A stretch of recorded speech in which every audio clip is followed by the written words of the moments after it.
팜플렛 마스터 클래스 7편 원고. 안녕하세요. 팜플렛 마스터 클래스 시리즈 제7편을 시작하겠습니다. 지난 편까지는 팜플렛이 왜 실패하는지, 그리고 어떤 구조를 가져야 실제 현장에서 작동하는지까지 이론과 구조 중심으로 정리해왔습니다. 이번 편부터는 조금 더 현실적인 영역, 즉 실제 현장에서 팜플렛은 어떤 과정으로 만들어지는가에 대해 이야기해보려 합니다. 많은 사람들이 팜플렛 제작을 디자인 작업이라고 생각합니다. 그래서 보통 이런 식으로 일이 시작됩니다. 팜플렛 하나 만들어야 하는데 디자인 좀 해주세요.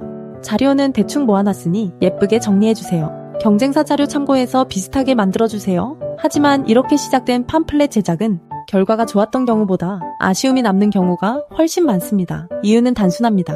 팜플렛 제작의 출발점이 디자인이 되어버렸기 때문입니다. 실제로 잘 만들어진 팜플렛 프로젝트들을 살펴보면 작업의 순서가 전혀 다릅니다. 디자인이 아니라 항상 기획에서 시작합니다. 구체적으로 말하면 잘 되는 팜플렛 제작 과정은 대체로 다음과 같은 흐름을 따릅니다. 첫 번째 단계는 목적과 역할을 명확히 하는 단계입니다. 이 팜플렛은 회사를 알리기 위한 자료인지, 상담을 돕기 위한 자료인지, 계약 직전 고객의 신뢰를 보강하기 위한 자료인지, 혹은 전시회에서 처음 만나는 고객을 위한 자료인지, 이 역할이 정리되지 않으면 그 다음 단계에서 모든 판단 기준이 흔들리기 시작합니다. 두 번째 단계는 타깃을 구체적으로 설정하는 단계입니다. 이 자료를 보는 사람은 어떤 업종의 사람인지, 어떤 고민을 가지고 있는지, 어느 정도의 이해 수준을 가지고 있는지, 우리 회사에 대해 어느 정도 알고 있는 사람인지, 이 부분이 막연하면 결국 팜플렛의 언어도 막연해지고 내용도 애매해집니다. 그래서 좋은 팜플렛 기획에서는 누구나 볼 수 있는 자료가 아니라 특정 상황의 특정 사람을 위한 자료를 전제로 설계합니다.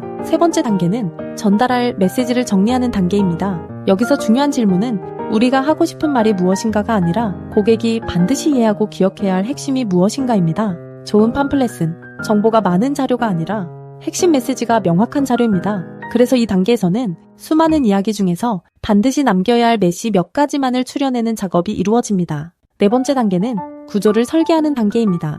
이제 앞에서 정리한 목적, 타깃, 핵심 메시지를 바탕으로 후킹, 혜택, 신뢰, 행동 유도라는 흐름 안에서 각 페이지가 어떤 역할을 맡을지를 설계합니다. 이 단계에서 비로소 CEO 페이지에는 어떤 메시지가 들어가야 하는지, 중간 페이지에서는 무엇을 설명해야 하는지, 마지막 페이지에서는 어떤 행동을 유도해야 하는지가 구체적으로 정리됩니다. 이 과정이 끝나고 나서야 비로소 디자인 작업이 시작됩니다. 즉, 디자인은 생각 없이 예쁘게 꾸미는 단계가 아니라 이미 정리된 구조와 메시지를 가장 잘 전달하기 위해 시각적으로 구현하는 단계인 것입니다. 이 흐름을 거꾸로 적용하면 어떤 일이 벌어질까요? 디자인부터 시작하면 페이지는 예쁘게 나오지만 메시지가 흐릿하고 구조는 애매하고 현장에서 쓰기에는 불편한 자료가 됩니다. 반대로 기획과 구조가 먼저 잡힌 상태에서 디자인이 들어가면 디자인이 과하지 않아도 팜플렛은 현장에서 훨씬 잘 작동합니다. 그래서 실제 현장에서는 이런 말이 자주 나옵니다. 디자인은 평범한데 이 자료는 이상하게 쓰기가 편하다. 고객이 이 자료를 보면서 이해를 빨리 한다. 설명이 길어지지 않아서 좋다. 이건 디자인의 힘이 아니라 기획과 구조의 힘입니다. 팜플렛 제작을 단순히 인쇄물 하나 만드는 일로 생각하면 항상 결과가 들쭉날쭉할 수밖에 없습니다. 하지만 하나의 콘텐츠를 만든다는 관점, 하나의 영업 도구를 설계한다는 관점으로 접근하면 제작 과정 자체가 완전히 달라지고 결과물의 완성도도 크게 달라집니다. 이번 편에서 전달하고 싶은 핵심은 이것입니다. 잘 되는 팜플렛은 디자인으로 만들어지는 것이 아니라 기획으로 만들어진다는 점입니다. 그리고 기획이 먼저 잡히면 그 이후의 모든 과정, 원고, 구성, 디자인, 활용까지 훨씬 수월해집니다. 다음 편에서는 이 기획 과정을 조금 더 구체적으로 들어가서 실무에서 실제로 사용하는 팜플렛 배열표 작성법에 대해 이야기해보겠습니다. 페이지별로 어떤 내용을 넣어야 하는지, 전체 흐름을 어떻게 정리해야 하는지, 실무에서 바로 활용할 수 있는 형태로 조금 더 현실적인 구조를 다뤄보겠습니다. 지금까지 에드몬이었습니다.